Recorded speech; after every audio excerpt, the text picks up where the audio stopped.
Welcome back and continue our lesson. Leading others.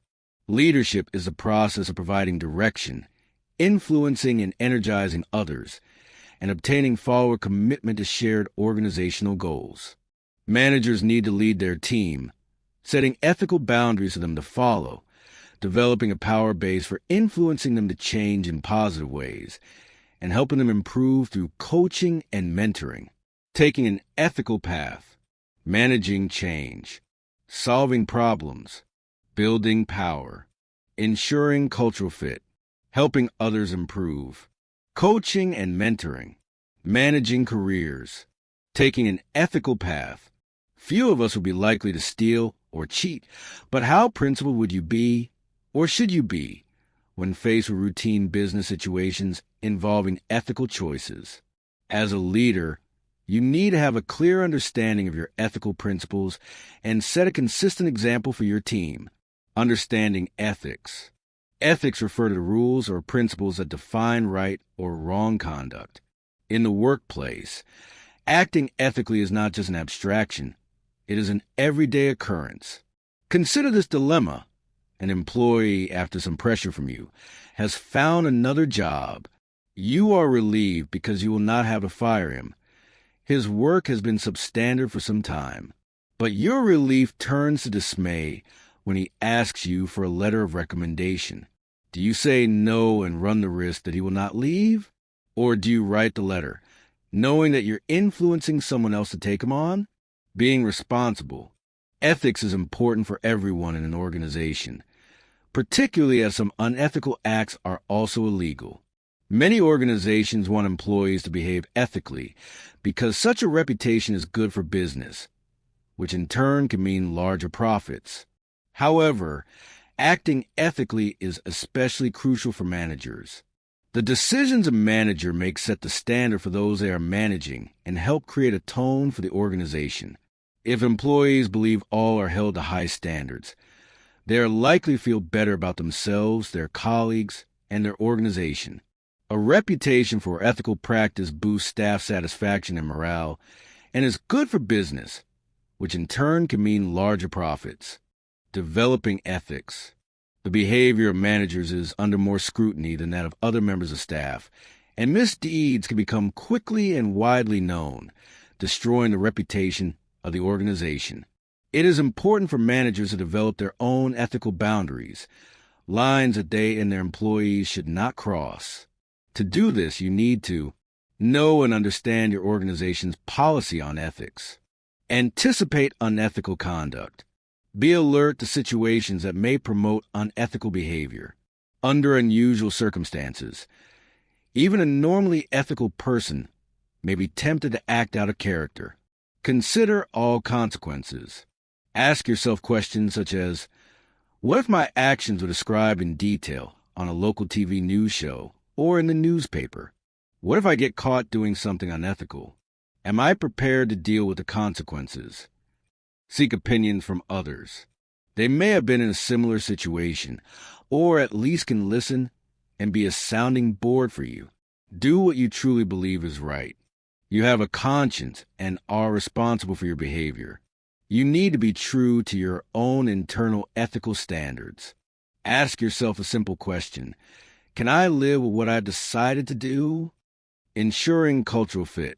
An organization's culture or personality refers to the key characteristics that the organization values and that distinguish it from other organizations. Managers need to be aware of organizational culture because they are expected to respond to the dictates of the culture themselves and also to develop an understanding of the culture in those they are managing. Analyzing organizational culture. The cultural imperatives of an organization are often not written down or even discussed, but all successful managers must learn what to do and what not to do in their organizations. In fact, the better the match between the manager's personal style and the organization's culture, the more successful a manager is likely to be. Founders create culture in 3 ways. First, they hire and keep employees who think and feel the way they do. Second, founders indoctrinate and socialize these employees to their way of thinking. Third, Founders act as role models, and their personality becomes central to the culture of the organization. Discerning the culture. Many organizations have given little thought to their culture and do not readily display it. To try to find out more about your organization's culture, you might observe the physical surroundings. Look at signs, pictures, styles of dress, length of hair, the degree of openness among offices, and how those offices are furnished and arranged. Listen to the language. For example, do managers use military terms, such as take no prisoners and divide and conquer?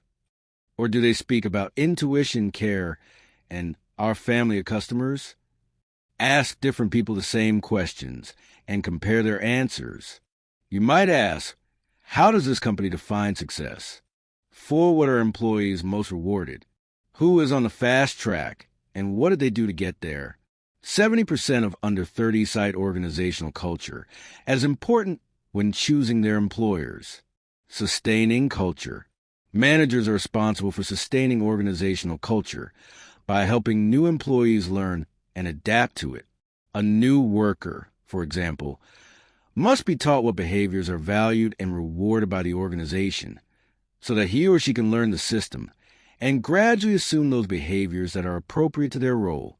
The better the match between your personal style as a manager and the organization's culture, the more successful you are likely to be. Case study. Keeping culture consistent. At coffee retailer Starbucks, all employees go through a set of formal classes during their first few weeks on the job. They are taught the history of the firm, coffee-making techniques, and how to explain Starbucks' Italian drink names to baffle customers, and they are given coffee tasting classes.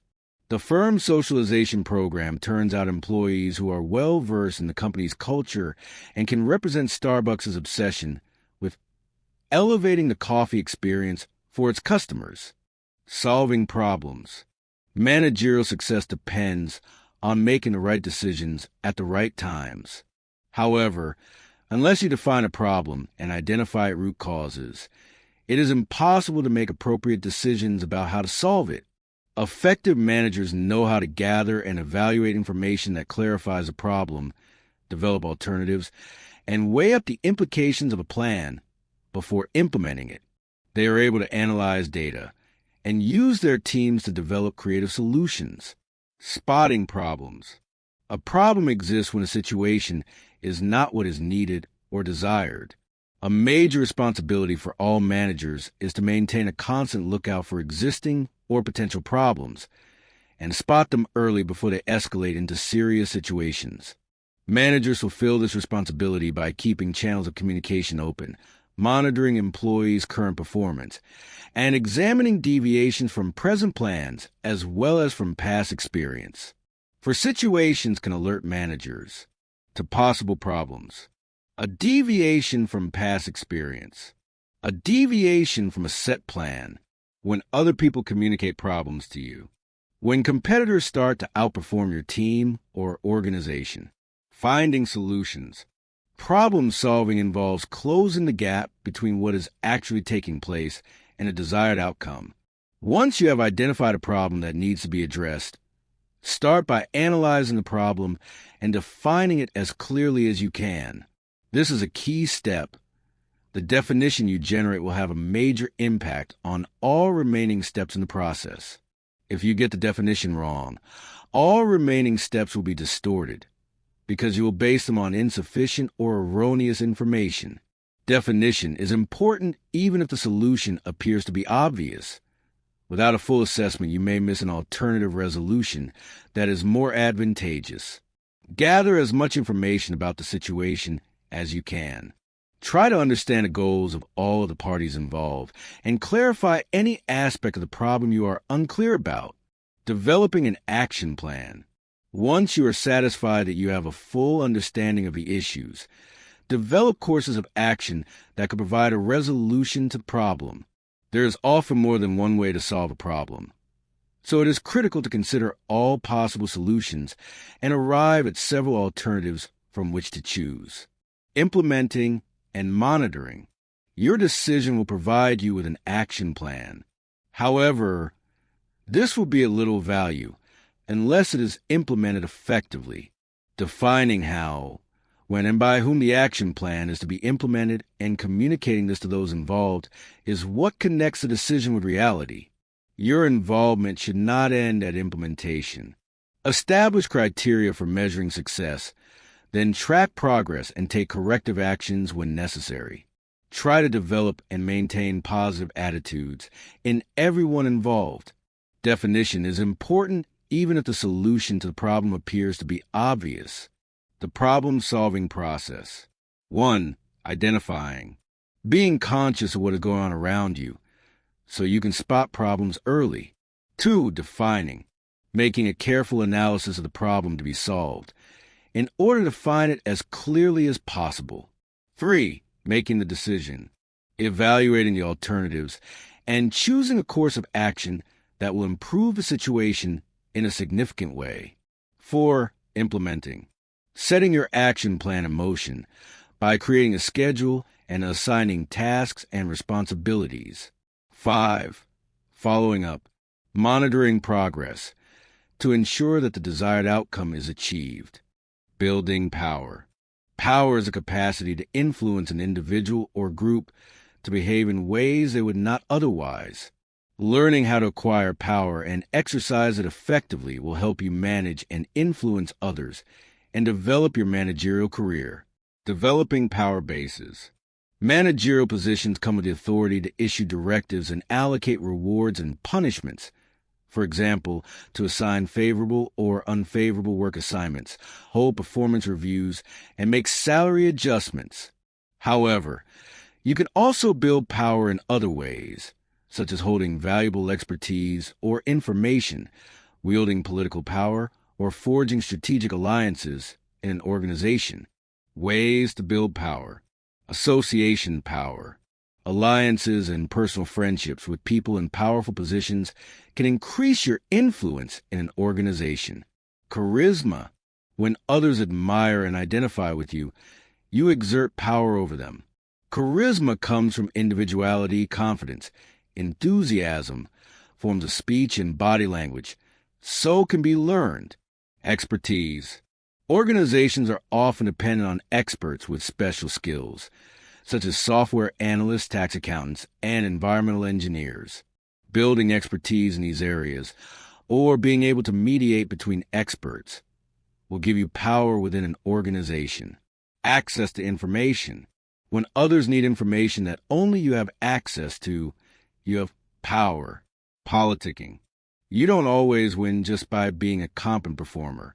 Devising strategies and taking actions to influence the distribution of advantages and disadvantages, or the outcomes of important decisions, will boost your power and status. Impression management. This is a process of shaping the image you project to others in order to favorably influence how others see and evaluate you. This may be done positively or deceptively. Types of power. Your power within an organization can come from a variety of sources. Use these different types of power in their correct context to maximize your effectiveness as a manager. Legitimate power. This derives from your position in the hierarchy of a company and is enhanced by a clear chain of command and corporate structure in the organization. Coercive power. The threat of sanction or punishment confers power, but should be used very carefully when the organization is in difficulty or crisis. Referent power. This form of power derives from being respected and admired by subordinates and encouraging them to behave in imitation of your style. In this situation, giving subordinates responsibility for their own actions enhances your power. It works best in small workplaces where one-on-one relationships can be fostered. Reward power. This comes from the ability to provide incentives and rewards, such as praise or promotion, to subordinates. Ways to use managerial power to obtain desired outcomes. Higher authority. Gain the support of those above you to back your requests. This is only effective in bureaucratic organizations where there is great respect for authority. Bargaining. Exchange benefits or favors to negotiate outcomes acceptable to both parties. This works best when organizational culture promotes give and take, cooperation, assertiveness. Be direct and forceful when indicating what you want from others. This strategy is most effective when the balance of power is clearly in your favor.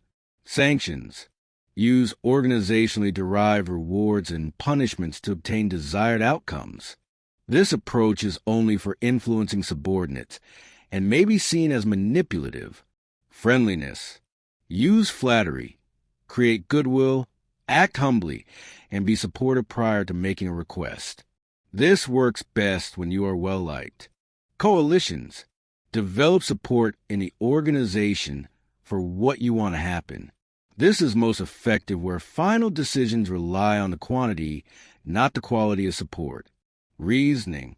Use facts and data to make a logical or rational presentation of ideas. This is most effective when others are trustworthy, open, and logical. Thank you for watching.